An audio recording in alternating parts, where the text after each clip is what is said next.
Innahu min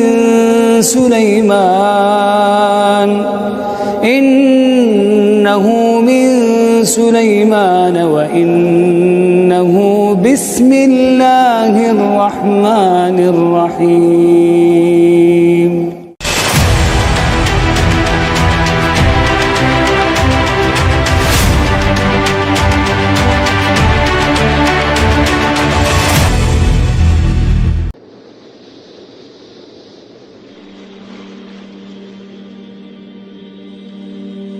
A'udzubillahi minasyaitonirrajim. Bismillahirrahmanirrahim. Assalamualaikum warahmatullahi wabarakatuh. Alhamdulillahi wahda, wassalatu wassalamu ala rasulillah.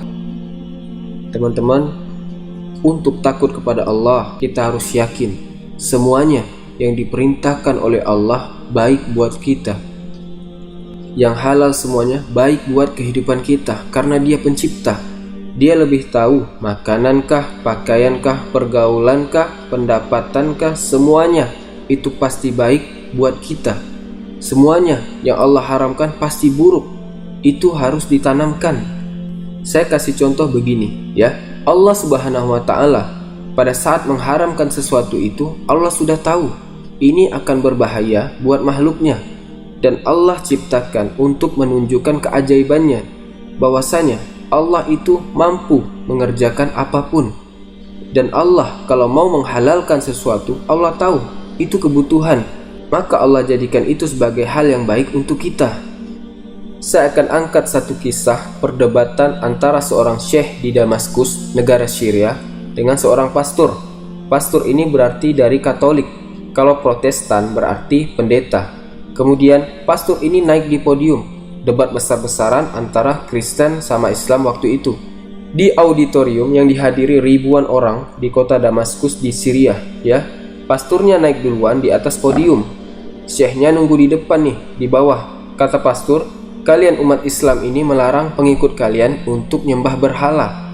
Gak boleh sembah berhala, gak boleh sembah pohon, gak boleh sembah patung, gak boleh sembah berhala yang dianggap tidak hidup oleh mata manusia, anggaplah batu-batu ya. Sementara kalian semuanya menyembah berhala, kata pasturnya. Buktinya kalian semua sujud menghadap Ka'bah. Ka'bah itu kan juga patung, batu. Apa bedanya dengan patung yang dibuat? Misal patung singa. Kalau Ka'bah itu kan rumah, tapi sama saja kan batu. Ini patung singa disujudin nggak boleh, tapi itu kok sujud boleh. Ini nggak boleh meminta menghadap kepadanya, ini kok bisa menghadap kepadanya. Sama aja artinya. Kalian juga sembah berhala dong. Ini kalau orang belum paham pasti mengatakan benar. Nanti di akhir akan ada jawabannya ya. Yang kedua, kalian mengharamkan babi. Alasannya mengharamkan babi salah satunya karena babi makan kotoran. Memang salah satu penyebab dalam hukum fikih disebutkan babi diharamkan, hikmahnya karena babi suka makan kotoran. Makan kotorannya dia sendiri, makan kotoran manusia. Kalau ditaruh di depan babi itu kotoran atau dengan daging misalnya, dia pilih makan kotoran ya. Hewan yang jorok memang kotor. Kata dia, kalian mengharapkan babi karena makan kotoran. Saya mau buat peternakan babi terbesar nih di Eropa, yang saya berikan minumannya susu, makanannya sayuran, gak ada penyebab haramnya. Sementara kalian umat Islam makan ayam. Ayam saya kasih makan kotoran. Baik, ini dua syubhat yang dilempar ke umat Islam. Kalau orang awam gak akan ngerti, pasti susah jawabnya. Tapi subhanallah, Allah siapkan para pejuang-pejuang untuk membela agamanya. Syekhnya ini senyum waktu dilemparkan dua pertanyaan tadi dari pastor. Berdiri syekh dari kursinya di depan, dia minta mic, dia bilang, "Pastor, saya minta Anda tetap di podium, silakan di atas, gak usah turun, dan saya akan jawab sementara saya di sini." Tujuannya, syekhnya ingin menunjukkan kepada umatnya Islam yang hadir di auditorium pada saat itu, ini bukanlah hal yang berat. Ini hal yang ringan kok sebenarnya. Lalu sambil dijawab sama syekh tersebut. Kata syekh, kalau yang pertama Anda menganggap kami menyembah berhala karena kami sujud menghadap Ka'bah, itu pemahaman yang salah. Salah besar pemahaman itu. Kami tidak pernah menyembah Ka'bah. Kami ini umat Islam, sangat patuh dengan Tuhan kami Allah. Dan kalian tahu, orang-orang Nasrani ada Tuhan namanya Allah. Kasus kami sujud menghadap Ka'bah, kami berdoa menghadap sana, itu karena adanya perintah Allah, bukan karena fisiknya.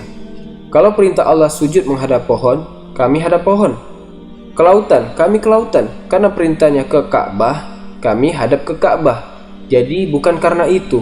Dan ada salah seorang sahabat Nabi kami bernama Umar bin Khattab yang pernah berdiri di depan Hajar Aswad, batu yang ada di dekat pintu Ka'bah, sambil teriak dengan suara keras berkata, "Wahai Hajar Aswad, demi Allah, saya tahu kau hanya batu biasa. Kalau bukan saya lihat Rasulullah SAW mencium kau, saya tidak akan menciummu." Umar bin Khattab ingin memberi pelajaran kepada kita. Hajar Aswad hanya dicium karena itu perintahnya, gak lebih daripada itu. Ka'bah itu hanya simbol yang Allah suruh jadikan sebagai kiblat saja, karena perintah Allah, bukan karena kasus rumahnya, ya. Jadi Ka'bah kasuistiknya karena perintah Allah, gak lebih dari itu, ya. Yang kedua, ternyata syekhnya ini mengikuti perkembangan teknologi, ilmu pengetahuan yang dihubungkan dengan agama. Jadi ternyata penelitian yang terakhir itu, daging hewan yang dikonsumsi oleh manusia itu bisa mentransfer sifatnya hewan itu. Itu penelitian yang terakhir. Maka ternyata adanya larangan-larangan dalam Islam untuk memakan hewan-hewan yang buas, yang bertaring, itu bisa mentransfer sifatnya hewan tersebut. Dan babi ini ternyata selain makan kotoran, selain punya cacing pita dan beragam macam masalah dalam hidupnya babi ini, ya, itu Allah Subhanahu wa taala juga memberikan kejelasan kepada kita tentang karakter, ada sifat buruknya, yaitu berbahaya. Syekhnya tunjukkan kepada kita, dia bilang kepada panitia, tolong panitia datangkan 3 ekor babi dan 3 ekor ayam ke sini. Tadi contohnya kan babi sama ayam, ya, 2 jantan, 1 betina. Naikkan babi dulu, dinaikkanlah babi 2 ekor jantan, 1 yang betina, dan diperlihatkan di atas panggung. Kebetulan orang lihat semua nih, ternyata ada satu sifat jantan babi ini, kalau dia berdekatan sama jantan yang lain dan ada betinanya, jadi istilahnya ini babi A dan babi B, ini babi C adalah si betinanya, ya. Babi B ini adalah suaminya babi si C.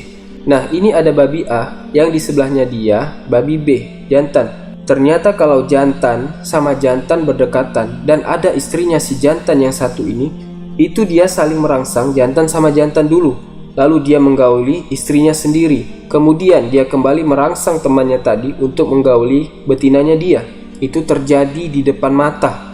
Jadi jantan sama jantan saling merangsang dan dia biarkan istrinya digauli oleh jantan yang lain. Sudah dilihat, kata syekhnya, sudah lihat? Turunkan babi-babi itu. Sekarang naikkan ayam. Dinaikkanlah. Ayam naik, 2 jantan, 1 betina. Apa yang terjadi? Yang jantan bersaing dan yang menang akan mempertahankan betinanya. Mustahil disentuh oleh jantan yang lain sampai dia mati. Kata syekhnya, sudah lihat? Inilah perbedaan dari perumpamaan antara kami dengan kalian. Kalian seperti babi-babi itu, kami seperti ayam. Itu kata syekh. Karena kan tadi perumpamaan babi sama ayam gitu kan. Artinya kita dalam Islam punya mahram. Istri kita gak boleh sembarangan orang lihat. Saudari, ibu gak boleh. Mau datang nikah. Kalau misalnya anak atau ibu kita, dia datang lamar, ada syaratnya, peraturannya. Harus ada mahar, ada kalimat akad, ada saksi, ada wali, baru bisa. Itu pun cuma dia sendiri. Gak boleh orang lain, gak boleh satu perempuan dikeroyokin. Kan gak boleh. Gak ada poliandri di dalam Islam, yang ada poligami. Poliandri gak ada, karena itu kan dilarang di dalam syariat Islam. Maka terdiam pastor tersebut, kalah debat. Karena Islam itu agama yang benar. Inna dina indallahil Islam. Sesungguhnya agama yang diridhoi Allah ialah agama Islam. Jadi kita lihat di sini bagaimana syekhnya berikan gambaran. Ini kalau kita paham teman-teman sekalian, ternyata Allah Azza wa Jalla mengharamkan sesuatu dan memerintahkan sesuatu pasti baik buat kita, karena kita akan luar biasa. Semoga video ini bermanfaat dan menambah keimanan kita. Yang benar datangnya dari Allah dan yang salah dari saya sendiri. Subhanakallahumma wa bihamdika asyhadu alla ilaha illa anta astaghfiruka wa atubu ilaik. Assalamualaikum warahmatullahi wabarakatuh.